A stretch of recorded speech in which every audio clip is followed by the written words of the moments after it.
I am married to Jenny Pearson, a Tampa girl. We have two children, Laura and John, both adults. Laura's in New York City, and John is on leave from Duke Law School. He's running my campaign. I am both a bachelor's and master's degree in zoology and a law degree, and I've had a lot of different, worn a lot of different hats here, from being a county commissioner to a practicing attorney and a developer, and have been actively engaged in civic affairs in Tampa Bay for 30 years. That's a long time. What makes I was very young. What makes you most qualified to lead Tampa? Well, the top issues right now are transit and affordable housing. And those are things I've worked on for 30 years. I have a body of work that really is unsurpassed. I introduced the first regional rail plans. We even ran a train on the CSX tracks 20 years ago. I brought the ferries here. I've got the monikers of Choo Choo Turanchik and the Ferry Godfather. And I've also been an urban developer. I put together the Heights land deal where the Tampa Armature Works is and build affordable homes in Old West Tampa. So I understand how these pieces fit together and know, and have been frustrated, frankly, by the lack of leadership that knows what it's doing. And so I want us to get going, and I put together this thing called the Tampa Go Plan, which is based on the last 30 years of studies and plans. Here's how you build a transit system that will work for our entire community, paid for with all for transportation tax dollars, and build affordable housing around it. And I understand how to do those and do them well and do them fast. And so we'll get back to your Go Plan in a minute. Sure. If you were to prioritize Tampa's top 3 issues that need the most attention, how would you do that? And can you give Sure. details on how to address them? Sure. Well, I think, first of all, it's transportation. It's fixing our streets. It's traffic congestion. And the Go Plan does that. Then it's how we grow. And again, we focus future growth around high capacity transit corridors, and that's where we build affordable housing, which the how we grow and affordable housing all tie together. And the third thing is our quality of schools. I'm the only one running who's said I'll be an education mayor. I think we need to uplift the quality of education for our public schools, and particularly for Center City students, give them a full range of opportunities to succeed.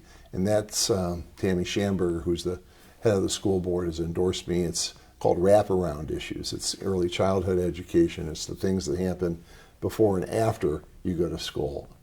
We need to change the equation here so that we don't keep producing bad results, instead have bad results in terms of the quality of education and opportunities we provide people. We need to lift those up so our kids can succeed. First 30 days, or however you want to phrase it, in office as mayor. What's your 30, 60, 90? What are you going to do first? Oh, sure. Well, we're going to get the Go Plan going. We're going to redo and start reworking the land development code. We probably need to have continuation collective bargaining agreements with the trade unions so we can get settled in and see how the economy is going. And it's going to clearly be hiring some new staff. The city housing and development departments are losing their top people, and so there's going to be some serious staffing issues that have to be accomplished. I did not know that. Yeah. That's interesting. Let's talk about... So Abby Feely has left, Gloria Moreta has left, Tom Snelling is leaving, Bob McDonough's leaving.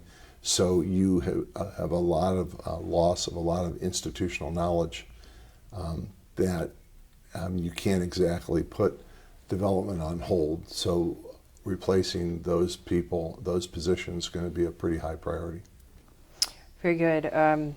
Making Tampa a more bikeable, walkable city is what everybody talks about.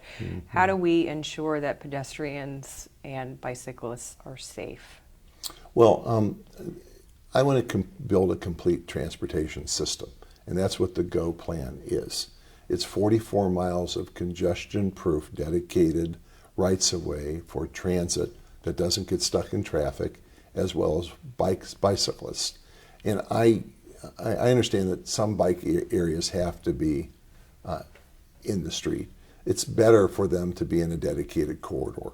And that's what the GO plan does. You would be able to ride your bike or take transit without congestion from South Tampa to New Tampa to West Shore in the airport. And then you connect all the communities to that GO corridor or those GO corridors with good sidewalks and bikeways. We need to shift how we move people because there's no more roadways in our city, and cities have to develop transit. And the GO plan is a complete transit system, 107 miles of congestion-proof corridors so people aren't stuck in traffic, and we have those up and running in 5 years. And I know how to do that. It's not Ed's plan, it's Ed's compilation of all the work we've done for 30 years, assembled in a way that will allow us to go right now. And so moving back towards transportation, we're talking about congestion on the roadways. Talk to me about your plan for the CSX. Yes. Well, in 1991, I proposed using the CSX tracks. We actually had federal funds for it, and past mayors and county commissioners said no. We actually ran a train on those tracks in 1997, and Mayor Greco didn't do anything with it, and Mayor Iorio and Mayor Buckhorn all looked in other ways. I'm happy now that a majority of the county commission seems to be disposed to look this way, and most of the other candidates running the mayor's race are now saying that's a good idea. So if imitation is the sincerest form of flattery, my competitors are now thinking this was a good idea. It's now time for us to move beyond that, though.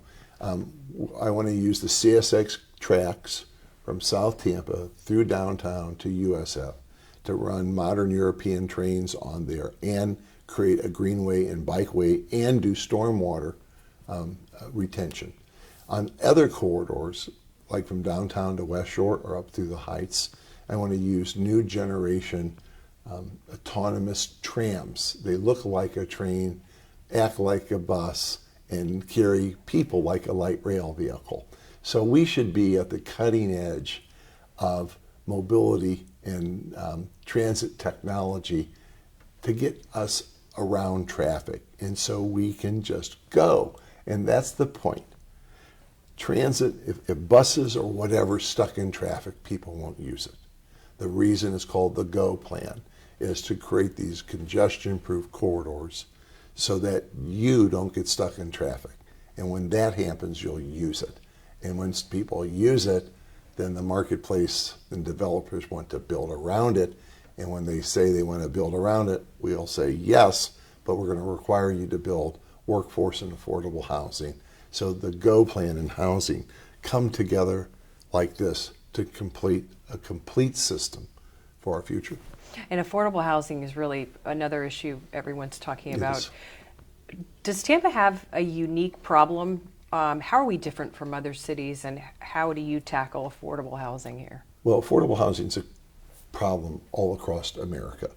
It's a little more harsh here because we have one of the lowest average wage rates for metropolitan areas. So that means housing takes a higher percentage of a person's income. I go back to connecting together transit and housing as a condition of developers building higher density around these high capacity transit corridors will require them to set aside a percentage of the units for people of lower and modest income. That's one way of doing it. Another way is a program called 203K mortgage that allows people to buy and rehab older homes so people can own a home and pay less for principal, interest, taxes, and insurance than they do for rent. And that is a very strong program that we can do and revitalize the neighborhoods in our center city. So there's a lot of pieces of affordable housing that have about a 6-point program, but those are two major components that can produce a lot of new housing that people can afford. What about your vision to continue to elevate Tampa's status as a world-class city?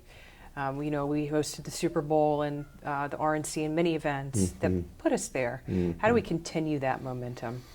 Well, I've always had a big vision for Tampa. That's why I led the Florida Olympic bid. I think that most people would agree that we haven't realized our full potential. I think the elements of are what we are talking about in this campaign. Great transit, rail, tram, ferries. When I get done being mayor, Tampa Bay will look like Sydney Harbor. Affordable housing built around those corridors, pushing an innovation economy so that the people who have good ideas want to come here because they want to live here, and there's the resources for them to grow their business. And lastly, this part about schools is really, really important. It's hard to be a great city when 40% of the schools in our city are struggling. And if you have struggling schools and neighborhoods, it makes it harder for those neighborhoods to succeed. So the mayor simply has to be involved in helping the school board and the host of other organizations increase the likelihood and opportunities of success for all our children. For the last, I believe, 8 years, we've had a city budget shortfall. Is that right? So how would you handle that, and how would you sort of secure Tampa's bond rating status when we have all this debt coming due? Well, we've had bad fiscal management over the last 8 years in terms of managing this debt. The Greco administration, way long ago, had issued $24 million of bonds and let the interest run on it for 20 years. So it's like not paying your credit card for 20 years. Now we have to pay $100 million, and they have not budgeted for that. So that's going to be a real big challenge. One of the things I want to do as a mayor is have a 4-year and 10-year forward-looking budgets. So when we make a decision, we understand the ripple effects down the way. The other thing I think we need to look at is how we're spending money in community redevelopment areas in our community. The Water Street project's going to get $100 million from the revenues that it generates. But those are revenues that would otherwise be available to be spent elsewhere. So we've gotten into the habit of doing these community redevelopment areas. We've taken literally billions of dollars of new tax base out of the general revenues and restricted it just to reinvest in those. And I think we need to revisit that. I think it can potentially harm all the taxpayers to have these incredible high growth areas have all the taxes kept there.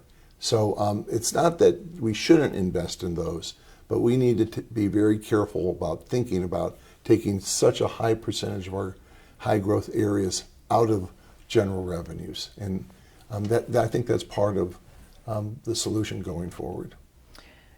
And then finally, just if you could talk about, what do you think people would be surprised about to find out about you? Oh my. I come off as kind of cerebral and maybe a little wonkish, but I like to work with my hands, and I like to work. I like to dig into things and sit down and work with people and form consensus. And I love people. I'm in politics sometimes. Being forgiving is not a virtue, it's a vice. And I have always a forgiving soul. I really love people. I love our community. I guess people aren't surprised that I'm pretty candid and forthright, and that probably gets me into some trouble. I guess those are some of the things that they would find. The most surprising thing people say when they meet me, though, is they didn't know how big I am. They see you on camera and you look, like the average sized person. You're tall. But, yeah, I would meet the metrics to playing on a lot of professional football teams. How tall are you? I'm 6'5", 260 pounds. Wow. Okay. So I'm not a small guy, and I think that's a big guy with a good handshake and a big smile are things that people immediately differentiate me from compared to what they see on TV or the newspapers.